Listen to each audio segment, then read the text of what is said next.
CSS Grid define una grilla con filas y columnas, que permite ordenar los elementos como quieras, y hasta podemos apilarlos. Comencemos con elementos dentro de un contenedor en el archivo HTML. El contenedor tiene la clase container y los elementos tienen la clase element y element con el número que usamos para diferenciarlos. Vamos directo a definir en el contenedor la propiedad clave CSGrid. DisplayGrid. GridTemplateRows permite definir la cantidad y el tamaño de las filas en la grilla. Ponemos 3 filas de 200 píxeles cada una. Y GridTemplateColumns permite definir la cantidad y el tamaño de las columnas de la grilla. Vamos a definir 3 columnas de 100 píxeles cada una. Vamos a poner width como fitContent para que el tamaño del contenedor se ajuste al tamaño de los elementos dentro de él. Las propiedades GridTemplateRows y GridTemplateColumns admiten valores en píxeles, rems, ems, porcentajes, entre otros. Hay un valor interesante que es la fracción. Se puede combinar con otros tipos de valores sin ningún problema. Vamos a quitar el ancho que acabamos de definir. Y lo bueno de usar frames es que cuando ajustamos el tamaño de la pantalla, se mantienen las proporciones. Una función muy útil es repeat, que repite un valor el número de veces que le indiquemos. Admite 2 argumentos. El primero determina el número de veces que se repite el segundo argumento. Y obtenemos el mismo resultado que teníamos antes usando la función repeat. Vamos a comentar estas dos líneas porque existe la abreviatura GridTemplate, que admite el tamaño de las filas que definíamos en GridTemplateRows separados por una barra y luego el tamaño de las columnas que definíamos en GridTemplateColumns. Si copiamos los valores que teníamos para las filas y las columnas, este es el resultado que obtenemos. GridTemplateArea permite definir nombres a las áreas que pueden ser referenciadas usando la propiedad GridArea en cada elemento. No vamos a entrar en detalle en esta propiedad porque GridTemplate permite abreviar también GridTemplateArea. La primera fila tiene las áreas AAA y va a tener 100 píxeles. La segunda fila va a tener las áreas BCC y va a ser de 100 píxeles. Y la tercera fila va a tener las áreas BCC y va a ser de 100 píxeles. Por último, definimos 3 columnas de un frame cada una. Por ahora ningún elemento ocupa ningún área. Lo que vamos a hacer es asignarle un área a cada elemento. Al elemento 1 le asignamos el área que tiene el valor A, con la propiedad GridArea y el valor A. Vemos que el elemento 1 ocupa el área que tiene el valor A. Vamos a hacer lo mismo para el elemento 2 y 3. Al elemento 2 le asignamos el área que tiene el valor B, con GridArea y el valor B. Y al elemento 3 le asignamos el área con valor C. Vemos que cada elemento ocupa el área que le hemos asignado. Para definir espacios entre las filas y las columnas, existe la propiedad gap. Vamos a ponerle 30 píxeles y vemos que hay un espacio entre las columnas y las filas. Es una abreviatura para row gap y column gap.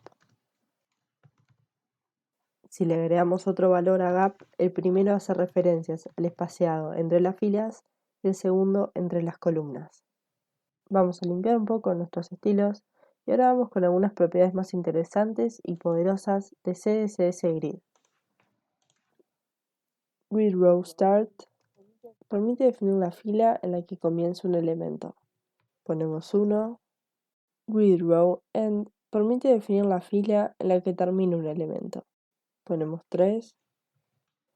GridColumnStart permite definir la columna en la que comienza un elemento. Ponemos 1. Y GridColumnEnd permite definir la columna en la que termina un elemento. Y ponemos 3. Y vemos que el elemento 1 está posicionado según las filas y columnas que hemos indicado. En el elemento 2 vamos a usar GridRow. que es una abreviatura para Grid Row Start y Grid Row End. Primero se pone la fila en la que empieza y luego en la que termina, separado por una barra.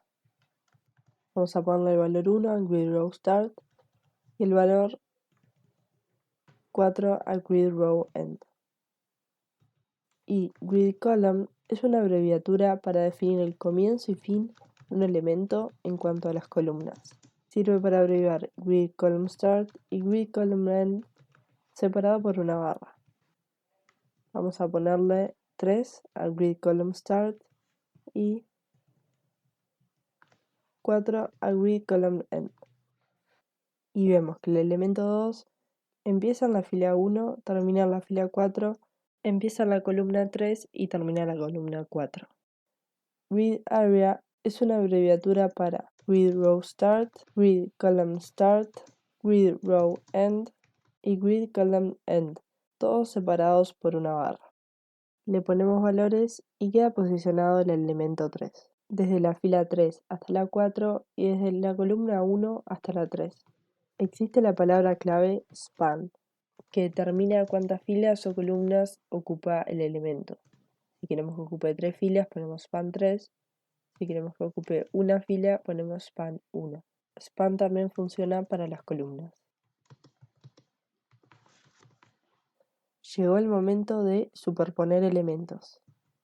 Para eso le vamos a definir la columna 2 al elemento 2 y vemos que queda por encima del elemento 1 y por debajo del elemento 3.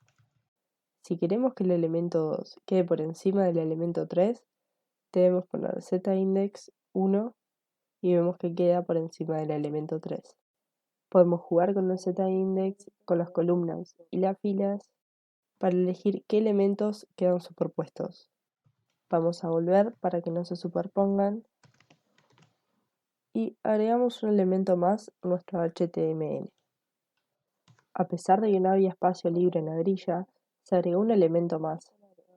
Cuando los elementos son agregados fuera de la grilla explícita, se crea lo que se llama una grilla implícita. La grilla implícita no hereda los valores de las propiedades GridTemplateRows y GridTemplateColumns. La propiedad GridAutoRows especifica el tamaño de las filas creadas implícitamente. Le ponemos 100 píxeles a la grilla implícita y vamos a cambiarle a 100 píxeles para la grilla explícita. Le ponemos 200 píxeles a la grilla implícita, vemos que ocupa el doble que una fila de la grilla explícita. Por defecto, agregó el elemento en una nueva fila. Con GridAutoFlow, si queremos que lo agregue en una nueva columna, hay que utilizar la propiedad GridAutoFlow con el valor column, que controla si al agregar nuevos elementos se agregan en una nueva fila o una nueva columna.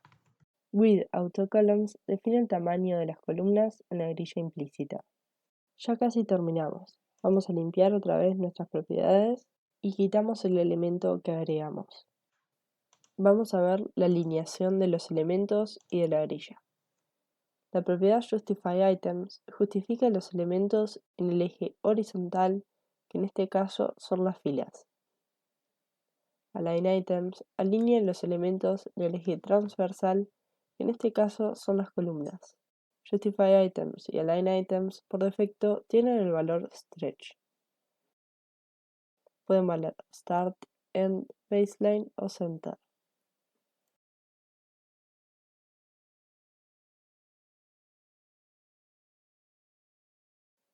Vamos a ponerle a JustifyItem Start y a AlignItems End. Vemos que en el eje horizontal están al comienzo y en el eje vertical, que es el transversal, al final.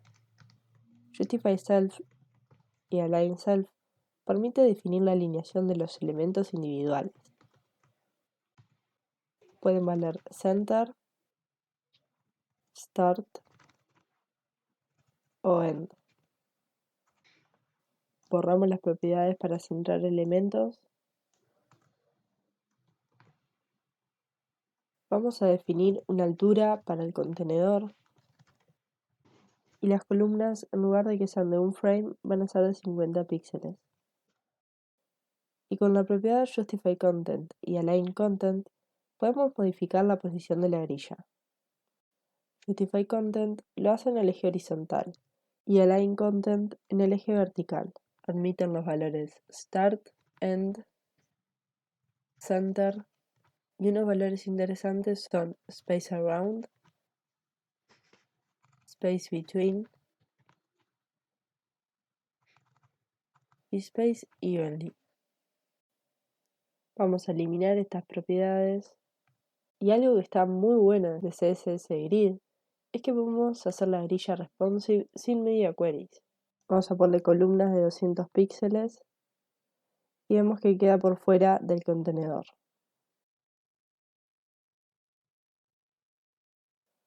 Queremos que el tamaño mínimo de una columna sean 200 píxeles y como máximo un frame. Para conseguir esto vamos a usar el valor min-max en el tamaño de las columnas y definimos 200 píxeles como mínimo y un frame como máximo. Si achicamos la pantalla vemos que el elemento 3 sigue saliendo del contenedor. Para arreglar esto vamos a usar el valor AutoFit en las columnas. Ahora sí, todos los elementos tienen como mínimo 200 píxeles. Si tienen más espacio para ocupar, ocupan un frame. Y en caso de que no tengan 200 píxeles para ocupar, pasan a otra fila. Si aprendiste algo y querés ver más contenido parecido a este, considera suscribirte al canal y darle like al video. Gracias por mirar.